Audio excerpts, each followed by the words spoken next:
Gold trusted gold buyers. మీరు తాకట్టు పెట్టిన బంగారాన్ని విడిపించి ఈ రోజు ఉన్న మార్కెట్ ధరకు కొనబడను. వాళ్ళు స్త్రీని ఓన్లీ ప్రొడక్షన్ మిషన్గా చూస్తూ ఉన్నారు. వాళ్ళు పిల్లల్ని పుట్టించి ఒక యంత్రంలాగా చూస్తూ ఉన్నారు. అంతకుమించి గొప్పగా ఏముంది? వాళ్ళు స్త్రీని గౌరవించిన సందర్భం ఏముంది? భారతదేశంలో హిజాబ్ కట్టుకుంటామంటారు, బుర్కా వేస్తామని చెప్తారు. ఇస్లామిక్ దేశం ఇరాన్లో ఏం పంచాయతీ నడుస్తుంది? కొమేనికి వ్యతిరేకంగా పంచాయతీ ఎక్కడ నడుస్తూ ఉంది? ఏం తీసేస్తున్నారు? ఆడపిల్లలు హిజాబ్ని పబ్లిక్లో ఇప్పుడు వారేస్తున్నారు. మాకు హిజాబ్ వద్దంటున్నారు, బుర్కాలు వద్దంటున్నారు. ఈడనేమో వీళ్ళు కావాలంటున్నారు. ఆచారాల పేరిట వీళ్ళు అరాచకాన్ని సృష్టించాలి. ఈ దేశంలో హిందువులని మైనార్టీలుగా చేయాలని చూస్తూ ఉన్నారు. రేపు మీ కూతురు పెళ్ళి అయ్యేసరికో, మీ మన్మరాలు పెళ్ళికి వచ్చేసరికో ఈ దేశం ఇస్లామిక్గా మారితే మీ కూతురు లేదా మీ మన్మరాలు భవిష్యత్తు ఏంది? ఏం ఆలోచిస్తున్నారు మీరు? ఎందుకు ఈ అతిగా ఎందుకు ఆలోచిస్తూ ఉన్నారు? హిందుత్వం గురించి మాట్లాడితే తప్పు, వాళ్ళు డజన్ మందిని కన్నా వాళ్ళకి ఏం తప్పు లేదు, మనోళ్ళు మాట్లాడొద్దు జనాభా గురించి, మనోళ్ళు మాట్లాడొద్దు పిల్లల గురించి. ఇదేం రూలు? ఒకసారి చదువుండి చరిత్రను. 1947లో ఈ దేశం మతం పేరిట పాకిస్తాన్ భారతదేశంగా విడిపోయిన రోజు పాకిస్తాన్లో ఉన్నటువంటి హిందువుల సంఖ్య ఎంత? 2026లో ఈరోజు పాకిస్తాన్లో ఉన్న హిందువుల సంఖ్య ఎంత? ఒకసారి చూడురు లెక్క. భారతదేశం విడిపోయిన రోజు భారతదేశంలో ఉన్న ముస్లింల జనాభా ఎంత, భారతదేశంలో ఉన్న హిందువుల జనాభా ఎంత చూడండి. ఇలా జనాభాలో ఎంత వ్యత్యాసం వచ్చింది. డెమోగ్రఫీ మారుతుంది అంటున్నా. నీ దేశంలో జనాభా లెక్కలు మారుతున్నాయి అంటున్నా. దాన్ని మతం లెక్కలకు మారుస్తున్నారు. రోడ్డు మధ్యలో ఒక 2 ఇటుకలు పెట్టి దానికి ఆకుపచ్చ రంగేసి ఒక ఆకుపచ్చ జెండా వేసి రోడ్డు వెడల్పు వేయడానికి వీల్లేదు అంటున్నారు. నీ గుడి ఉంటే జేసీబీలు వచ్చి, ఇటాచీలు వచ్చి, పోలీసులు వచ్చి తీసేసిపోతున్నారు. 4 ఇటుకలు పెట్టి ఒక ఆకుపచ్చ జెండా పెడితే, రోడ్డు మధ్యలో పెడితే దర్గా అంటే కనీసం దర్గాని ముట్టలేని పరిస్థితి భారతదేశంలో ఉంది. ఏం మాట్లాడుతున్నారు మీరు? నవనీత్ రాణా గారు మాట్లాడితే తప్పేముంది? 4గురిని కాకపోతే 6గురిని కనుమని చెప్తుంది. ఒక ఆడపిల్లగా, ఒక ఎంపీగా ప్రజాస్వామ్యంలో ఏం జరుగుతుందో ఆలోచించి మాట్లాడి ఉంటుంది. దాన్ని ఎందుకు తప్పు పట్టాలి? అసదుద్దీన్ ఓవైసీని ఆలోచించుకోమని చెప్పుండ్రి. మీరు మహిళల్ని ఎక్కడైనా గౌరవిస్తున్నారా? మహిళలకి సమాన హక్కులు ఉన్నాయా మీ దాంట్లో, మీ మతంలో? అది మాట్లాడమనుండ్రి. ఏదో ఒక రోజు ఈ దేశానికి హిజాబ్ కట్టుకున్న ఆడబిడ్డ ప్రధానమంత్రి అవుతుందని మాట్లాడతాడు. అరే మీ దారుసలాంలో నీ ఎంఐఎం పార్టీలో ఎవరున్నారో చెప్పు. 7 ఎమ్మెల్యేలు ఉన్నారు, ఒక మహిళకి ఇచ్చినవా? 4-5 ఎమ్మెల్సీలని చేసినావు, ఒక మహిళకి ఇచ్చినవా? నువ్వు వచ్చి ఎప్పుడో ఒకసారి ఈ దేశంలో హిజాబ్ కట్టుకున్న ఆడపిల్ల ప్రధానమంత్రి అవుతుందంటే దాని అర్థమైంది. కవిత గారు ఎందుకు ఆలోచించవద్దు? హిందువులు ఏం చెప్పదలుచుకున్నాడు ఆయనే? అంటే ఈ దేశాన్ని మేము ఇస్లామిక్ దేశంగా మారుస్తున్నాము అని చెప్తున్నాడు. ఆలోచించమని రఘునందన్ అంటున్నాడు. 6గురిని కనుమని అన్నాడు అనుకో Raghunandan. What is wrong in it అంటున్నా.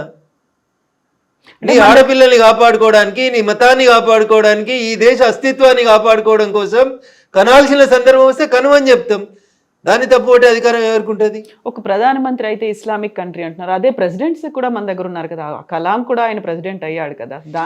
భారత ప్రజాస్వామ్య దేశంలో ప్రెసిడెంట్ గారి పాత్ర ఏంది, ప్రధానమంత్రి గారి పాత్ర ఏంది కవితకు తెలియదని నేను అనుకోవట్లేదు. మీరు అట్లా మాట్లాడడం తప్పు. దేనికి ఉండాల్సినటువంటి గౌరవం దానికి ఉంటుంది. రాష్ట్రపతికి ఉండాల్సినటువంటి గౌరవం రాష్ట్రపతికి ఉంటుంది. కానీ in a democratic country like India prime minister is the key post. అంటే ఏం చెప్పదలుచుకున్నాడు ఆయన? అసదుద్దీన్ ఓవైసీ ఏం మెసేజ్ ఇవ్వదలుచుకున్నాడు? ఎందుకు అర్థమవుతలేదు మీలాంటి మేధావులకి? ఏం చెప్తున్నాడు ఆయన? ఏం చెప్తున్నాడు? ఒక ముస్లిం మహిళ ఈ దేశానికి ప్రధానమంత్రి అవుతుంది కావద్దని నేను అంటలేను. అంటే అందులో కూడా ప్రోగ్రెసివ్నెస్ కనిపిస్తుంది. ఏం ప్రోగ్రెసివ్నెస్? ఎంఐఎం పార్టీకి మహిళను అధ్యక్షులు వేస్తే ప్రోగ్రెసివ్నెస్. అది హైదరాబాద్ ఎంపీ మహిళను పోటీ చేపిస్తే ప్రోగ్రెసివ్నెస్. నీ పార్టీలో ఉన్న 7 ఎమ్మెల్యేలలో సగం మంది ఎమ్మెల్యేలు మహిళలు ఉంటే ప్రోగ్రెసివ్ థాట్.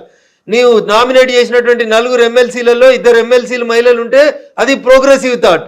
కానీ నువ్వు ఏం రెచ్చగొట్టగలుగుతున్నావు? నీ పార్టీలో ఎవరు మహిళలు ముందుకు రారు. కానీ ఈ దేశానికి ఒక ముస్లిం, ఒక హిజాబ్ కట్టుకున్న మహిళ ప్రధానమంత్రి కావాలని నేను కోరుకుంటున్నా, అవుతుంది భవిష్యత్తులో అని చెప్తున్నావు అంటే నువ్వు దేన్ని ప్రోత్సహిస్తున్నావు? దేన్ని ఎంకరేజ్ చేస్తున్నావు? మీ జనాభాను పెంచమని మీ వాళ్ళకి చెప్పకనే చెప్తున్నావు కదా. అకల్మన్కు ఇషారా బస్ కదా. ఈ మాత్రం కూడా హిందూ బంధువులు ఎందుకు అర్థం చేసుకోవద్దు? అప్పుడు మాట్లాడతారు. నవనీత్ రాణా మాట్లాడినా, రఘునందన్ మాట్లాడినా, రేపు ఇంకొకరు మాట్లాడినా బరాబర్ మాట్లాడతాం. నీ డెమోగ్రఫీని మారుస్తున్నారు వాళ్ళు. కొన్ని ఇప్పుడు వెస్ట్ బెంగాల్ పంచాయతీ అంతే ఏంది? మొత్తం బంగ్లాదేశ్ ముస్లింలని, రోహింగ్యాలని, మయన్మార్లో ఇస్లామిక్ దేశాలలో తన్నెల కొడుతుర్రు వాళ్ళని. బంగ్లాదేశ్లో రోహింగ్యాలు ఉండరు. బంగ్లాదేశ్లో ముస్లింలకు ఉండడానికి సవలతులు లేవు.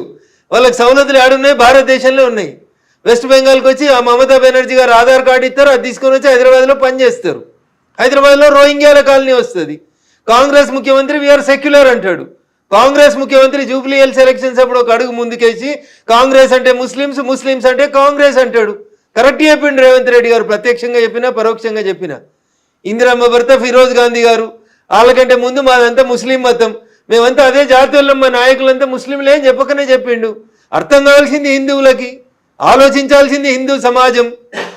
70% నువ్వు తగ్గి 20% వాళ్ళు వస్తేనే ఇన్ని అరాచకాలు జరుగుతున్నాయి ఈ దేశంలో. బీహార్లో కిషన్గంజ్లో ల్యాండ్ మాఫియా ఇచ్చి హిందూ భార్యాభర్తల్ని కోసేసి భూములు ఆక్రమించుకొని పోతున్నారు. ఇవేవి మన మీడియాకు కనబడాయి, ఏవి మాట్లాడితే సెక్యులరిజం, మాట్లాడితే మత సామరస్యం, బొంద సామరస్యం. రేపు బొంద పెడతానికి జాగలు కూడా ఉండేవి మీకు, ఉంటే గింటే మా తరం మా తర్వాత తరానికి ఏమైనా ఉంటుండొచ్చు. ఇప్పుడు కూడా హిందువులు కోలుకోకపోతే, మేలుకోకపోతే, వాళ్ళ అరాచకాలు ఇట్లే కంటిన్యూ చేయనిస్తే ఇంకా మనం హిందువులు మైనార్టీలు అయితే ఈ దేశంలో ఈ దేశ చరిత్ర కష్టమవుతుంది, ప్రపంచంలో హిందుత్వానికి కష్టం వస్తుంది. కాబట్టి కొందరు మాట్లాడుతున్నారు, దాన్ని పాజిటివ్ అర్థం చేసుకోండి. నెగిటివ్ ఎందుకు తీసుకుంటారు? బరాబర్ మాట్లాడతారు, తప్పకుండా మాట్లాడతారు. మాట్లాడాల్సిన సందర్భం వచ్చినప్పుడు మాట్లాడతారు. నా మతాన్ని మాట్లాడుకోవాలన్న రోజు, నా మతాన్ని కాపాడుకోవాలనుకున్న రోజు బరాబర్ అందరం మాట్లాడతారు.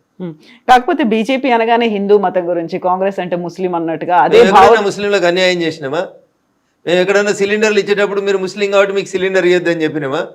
మేము ఎక్కడన్నా రోడ్ వేసేటప్పుడు ఇదంతా ముస్లిం బస్సు ఇక్కడ రోడ్ వేయకమని చెప్పినామా? ఏం మాట్లాడతారు కవిత గారు? మైన్సాల చూడు ఏం జరుగుతుందో. ఎంఐఎం మేయర్ అయితే హిందువుల ఇళ్ళ దిక్కు రోడ్ వేయ అంటాడు, నల్లా నీళ్ళు ఇయ్య అంటాడు. ఒకసారి చూడు ఏం జరుగుతుందో. బైన్సాకు ఇంటర్వ్యూ చేయండి, ఒకసారి తెలుస్తుంది. సకినాల మీద ఏం చేసిరో చూడు, హిందువుల మీద దాడులు ఎట్లా జరిగినాయో చూడు బైన్సాలో. ఇవేవి పనికిరావు మనకి. వాటి గురించి రఘునందన్ ఎందుకు మాట్లాడతాడంటాడు వాడు బైన్సాకి వెళ్ళి.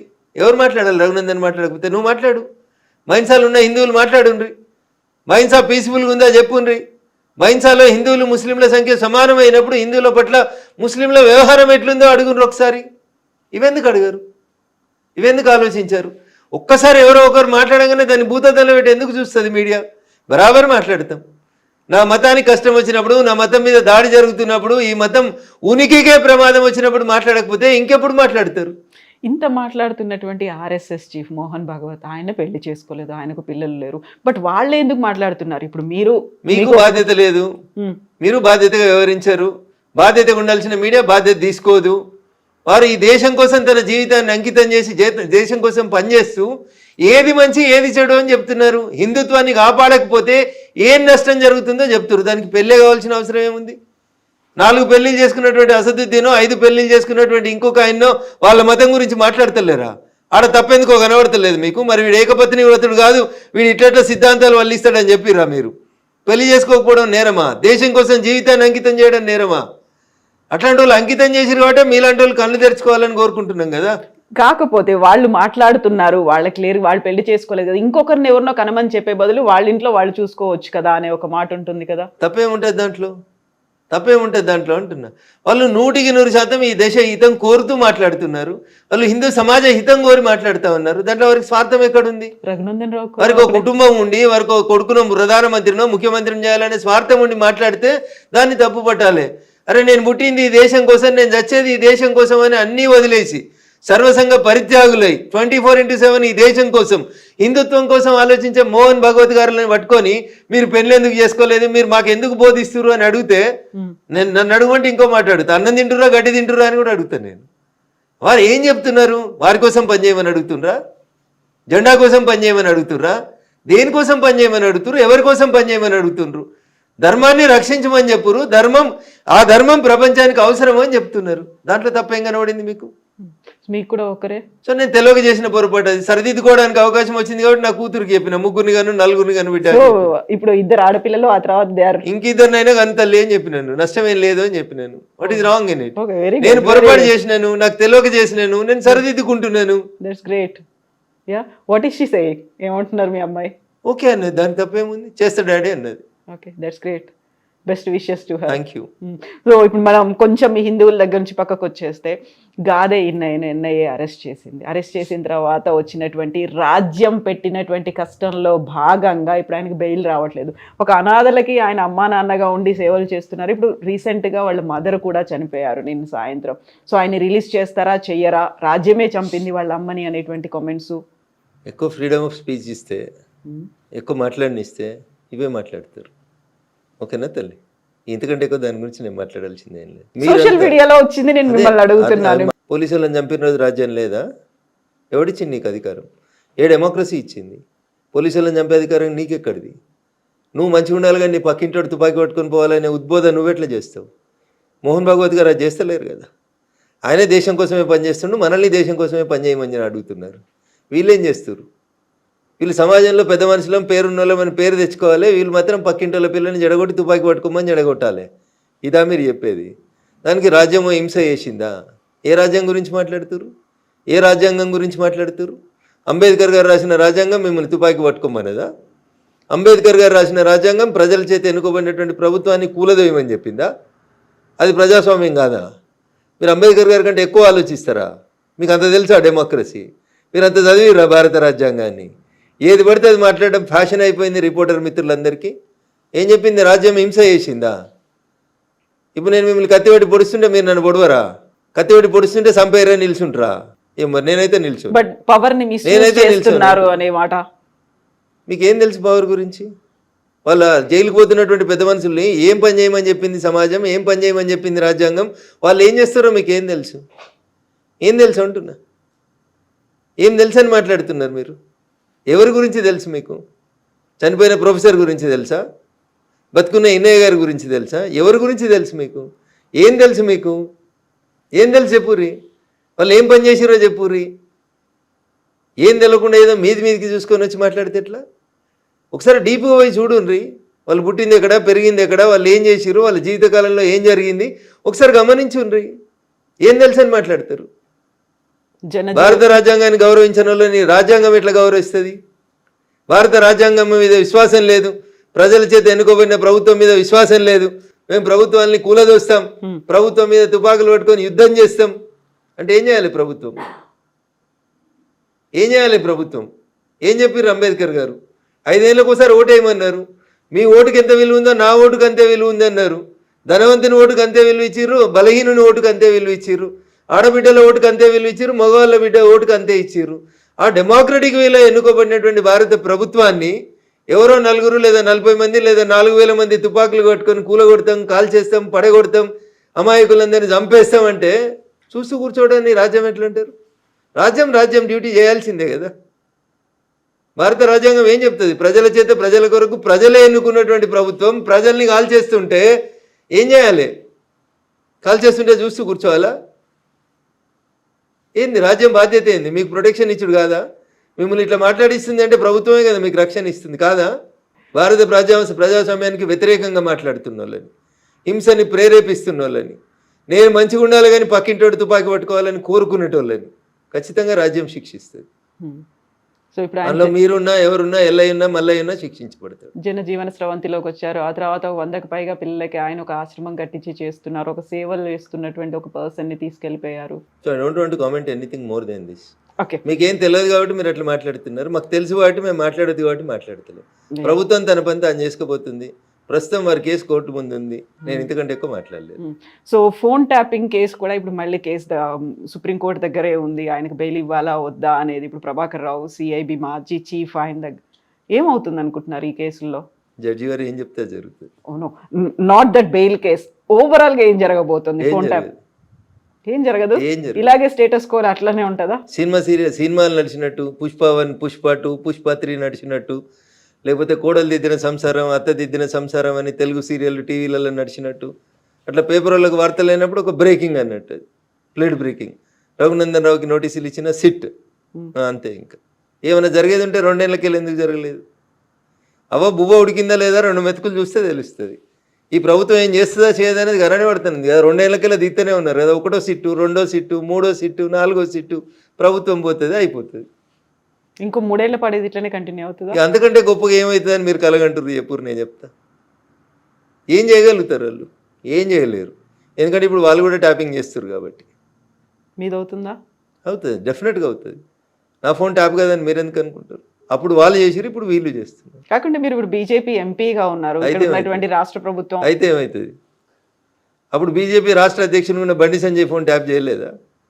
కిషన్ రెడ్డి గారు ఫోన్ ట్యాప్ చేస్తలేరా? చేస్తూనే ఉంటారు అంతే.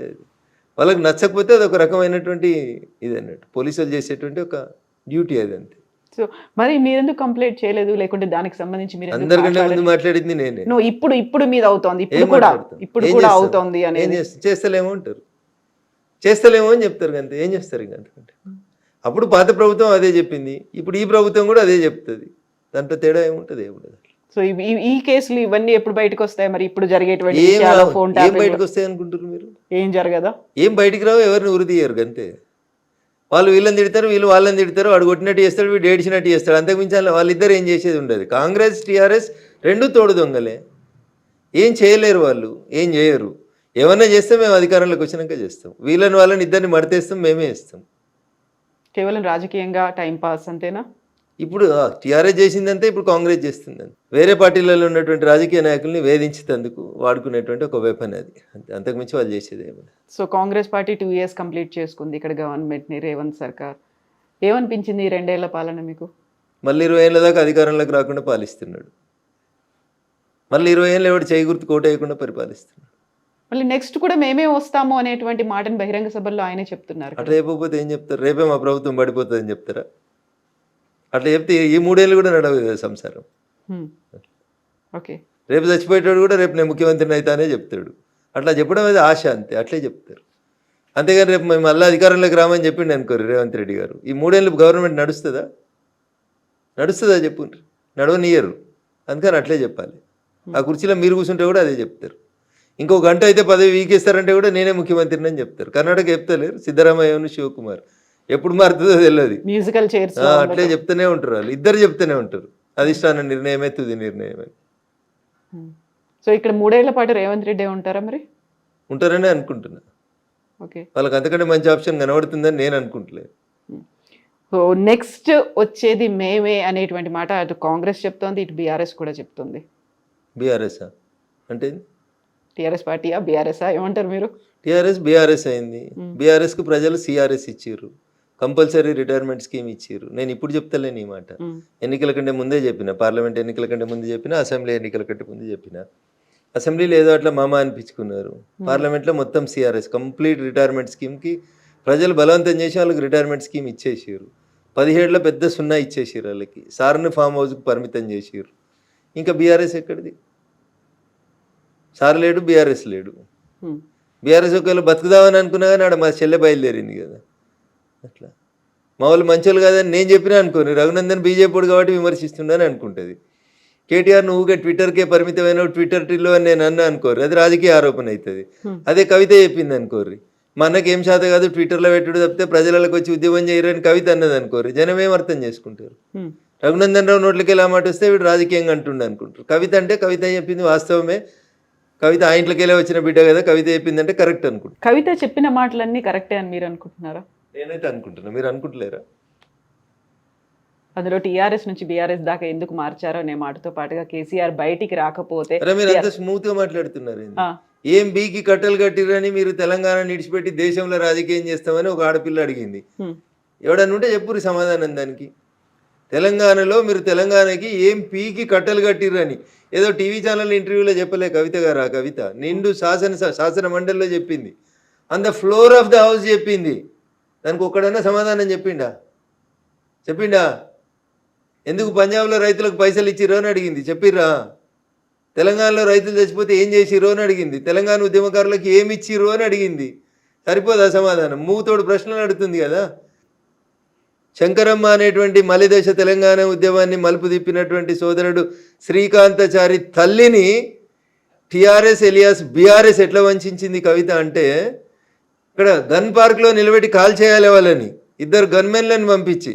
రేపు అమరవీరుల స్తూపం సెక్రటరియట్ ముంగట కట్టిన అమరవీరుల స్తూపం ఓపెనింగ్ ఉంటే ఎంత చిల్లరగాళ్ళు అంటే, మళ్ళీ చెప్తున్నా, ఎంత చిల్లరగాళ్ళు అంటే ఆ పదం కూడా వాళ్ళకి చిల్లరనే, ఇంకా అది చాలా ఎక్కువ వాళ్ళకి. ఆమెను ఎమ్మెల్సీ చేస్తున్నామని టీవీలలో బ్రేకింగ్ న్యూస్లు నడిపించి, ఆమెకి 2 గన్మెన్లను పంపించి అమరవీరుల స్తూపం ఓపెన్ చేసినాక ఆమెకి ఎమ్మెల్సీ ఇవ్వలేదు.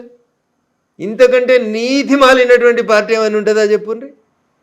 మీలాగా జ్యూస్ తాగలేదు శ్రీకాంత్ సారి, మీలాగా పెట్రోల్ పోసుకొని అగ్గిపెట్టే మర్చిపోలేదు, మీలాగా ఏదో జోక్ కోసం అగ్గిపెట్టే పోసుకొని పెట్రోల్ పోసుకొని అంటు పెట్టుకోలేదు. ఆయనే మలిదశ తెలంగాణ ఉద్యమాన్ని మలుపు తిప్పిన శ్రీకాంతాచారి తల్లికి ఏమిచ్చినావు నువ్వు? ఏమిచ్చినావు 10 ఏళ్ళ నీ పాలనలో? 10 పైసలు ఇచ్చినావా నువ్వు? నీ కొడుకుని ఎమ్మెల్యేని చేసుకున్నావు, మంత్రిని చేసుకున్నావు. నీ అల్లుని ఎమ్మెల్యేని చేసుకున్నావు, మంత్రిని చేసుకున్నావు. నీ బిడ్డను ఎంపీని చేసినావు. ఎంపీ ఓడిపోతే ఎమ్మెల్సీ చేసినావు. ఎంత దోసుకున్నావో లెక్కలేనంత దోసుకున్నావు. ఒక్క తల్లి తన కడుపు కోత మాలిదశ తెలంగాణ ఉద్యమాన్ని మలుపు తిప్పిన శ్రీకాంతాచారి తల్లికి నీ 10 ఏళ్ళ టెన్యూర్లో ఎమ్మెల్సీ పదవి ఇవ్వడం చేత కానీ మిమ్మల్ని ఏమనాలే? ఇట్టిట కొట్టుకునేటోళ్ళు అనాలి మిమ్మల్ని. ఆ పదం కూడా నా నోట్లకెళ్ళి అనడం దారుణం. ఇంకా ఏం బతుకులు మీ? ఏం బతుకులు అంటున్నా? ఎగిరెగిరి పడుతూ మాట్లాడతారు కదా మీ. ఏం బతుకులు మీ? ఎప్పుడన్నా ఆలోచించిర్రా మీరు? శ్రీకాంతాచారి పెట్రోల్ పోసుకొని తగలబడుతుంటే మేము అందరం డిఆర్డిఓ దగ్గర నపోలోకి పోతే నేను ఎట్లాగో చచ్చిపోతే నాకు తెలుసన్నా, తెలంగాణ వచ్చేదాకా కొట్లాడు రే అని అడిగిండు మమ్మల్ని. వచ్చిండు కదా అదే రోజు ఈ కేటీఆర్ వచ్చిండు, అదే హరీష్ రావు వచ్చిండు. ఏమైంది మీకు? అన్నం తింటురా అసలు? ఆ తల్లికి ఎమ్మెల్సీ ఇవ్వడానికి మీకు కష్టమా? పక్క పార్టీలకు వెళ్ళి తీసుకొచ్చుకున్న దొంగలకు ఎమ్మెల్సీలు ఇస్తారు, రాజ్యసభలు ఇస్తారు, అమ్ముకుంటారు మీరు పదవుల్ని. కడుపు శోకం కంఠ శోష. శ్రీకాంతాచారి తల్లికి ఎమ్మెల్సీ ఇవ్వవా 10 ఏళ్ళల్లో? ఏం తప్పు అడుగుతురు?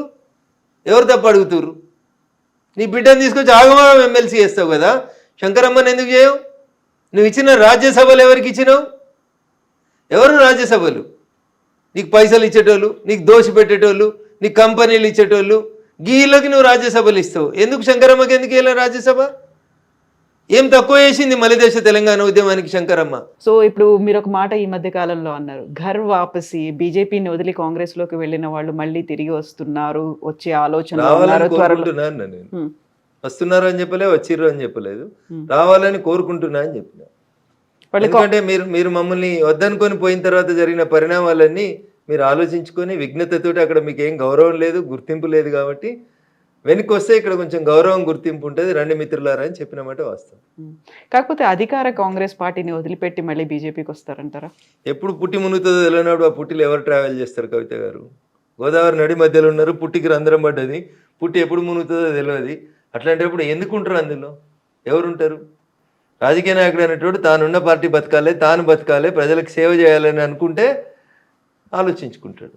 మునుగాలే చావాలనుకుంటే నేనేం చేస్తా కవిత గారు? సో రాష్ట్రంలో ఉన్న కాంగ్రెస్ పరిస్థితి ఎట్లా ఉంది, దేశవ్యాప్తంగా ఉందా మొత్తం? సో దేశంలో కాంగ్రెస్ ఉందా? 28 రాష్ట్రాల్లో 3 రాష్ట్రాలకు కన్ఫైన్ అయిన వాళ్ళు ఉన్నారా? ఏ రాష్ట్రంలోనే పోటీ చేస్తే సింగిల్ డిజిట్ వచ్చిందా? ఢిల్లీలో 3 సార్లు అసెంబ్లీకి ఎన్నికలు జరిగినాయి, ఒక్క సీట్ అన్నా గెలిచిర్రా కవిత గారు? దేశ రాజధానిలోనే లేరు మీరు, ఇంకేడుంటారు తల్లి మీరు? ఏడున్నారు వాళ్ళు? తెలంగాణలో ఏదో అధికారంలోకి వచ్చారు, ఎందుకు వచ్చారు? టీఆర్ఎస్ చేసిన తప్పులకి.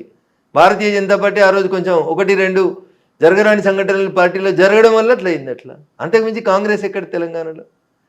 కర్ణాటకలో కాంగ్రెస్ వచ్చినాక తెలంగాణలో కాంగ్రెస్ బతికింది. అంతకుముందు కాంగ్రెస్ ఎక్కడుంది? ఎవరు ఆలోచించారు కాంగ్రెస్ గురించి? కొట్లాడింది మేము, యాంటీ టీఆర్ఎస్ వేవ్ని తయారు చేసింది మేము, టీఆర్ఎస్ను దించాలనే ఆలోచన ప్రజలకు కల్పించింది మేము, టీఆర్ఎస్ని దించవచ్చు అని చెప్పింది దుబాకు ఉప ఎన్నిక ఫలితం. ఇవి కదా. అంతకుముందు అది పెద్ద శత్రు దుర్భేద్యమైన కోట కదా. వాళ్ళు సిట్ అంటే మీరు సిట్టు, వాళ్ళు స్టాండ్ అంటే స్టాండు, వాళ్ళు రాహుల అంటే రాహులు, వాళ్ళు ఎంకన్నా అంటే ఎంకన్నా. అంతకుమించి ఏం నడిచింది? అప్పుడు ఏం నడవలే కదా. మేం కదా మొదలుపెట్టింది, బీజేపీ వాళ్ళం కదా. దుబ్బాకలు కొట్టినా, హుజరాబాద్లో కొట్టినా, ఇంకేం చేసినా మేం కదా టీఆర్ఎస్ని ఢీ కొట్టగలుగుతాం, టీఆర్ఎస్ని దించగలుగుతాం అనే ఒక వాతావరణాన్ని క్రియేట్ చేసింది మేం కదా. మేము 3 రాళ్ళు పెట్టినాం, అండబెట్టినాం, నీళ్లు పోసినాం, ఎసరేసినాం, బియ్యం పెట్టినాం, అన్నం వండుకొని కాంగ్రెస్ వాడు తినిపోయింది అంతే. అండ దించడంలో మేము 1 నిమిషం ఆలస్యం చేసినాం అంతే, వాళ్ళు ఎత్తుకుపోయారు గద్దల్లాగా. సో ఆలస్యాన్ని సెటరేట్ చేసుకున్నారా మీరు అనే అనుకుంటున్నాం. మొత్తం అంతా అప్పుడు గతంలో వచ్చినటువంటి 1-2 ప్రాబ్లమ్స్, సమస్యలు అన్నారు, అవన్నీ కూడా సరిదిద్దుకొనే ముందుకు పోతున్నాం. జరిగిన పొరపాట్లను సరిదిద్దుకొని ముందుకు పోతుంటేనే పార్టీలైనా మనుషులైనా ముందుకు పోతూ ఉంటారు. మా వల్ల జరిగిన ఏంది అనేది మాకు అర్థమైన తర్వాత అవి మళ్ళీ జరగకుండా వాటి సరిదిద్దుకునే ముందుకు పోతారు. దానికి సంబంధించి మొత్తం గ్రౌండ్లో ఆ ప్రాపర్గా ప్రిపరేషన్స్ అనేవైతే ఉన్నాయో, ఒక్కొక్క అడుగు పేర్చుకుంటూ వెళ్ళేట్టుగా సమన్వయం. ఎలక్షన్స్ అంటే ఏంది తల్లి చెప్పు? ప్రజలు తీసుకునే నిర్ణయం, ప్రజల్ని ప్రభావితం చేయాల్సినటువంటి అంశాలు ఏంది, చేస్తున్న అంశాలు ఏంది, ప్రజలకు మనం ఎట్లా దగ్గరకు కావాలి, ప్రజలకు మనం ఎట్లా మేలు చేయాలి, ప్రజల్ని ఎట్లా సేవ చేయాలి, ప్రజల మన్ననలు ఎట్లా పొందాలి. ఇంతకు మించి మీరు అనుకున్నట్టు మేము మందు వంచలేము, మేము పైసలు వంచలేము.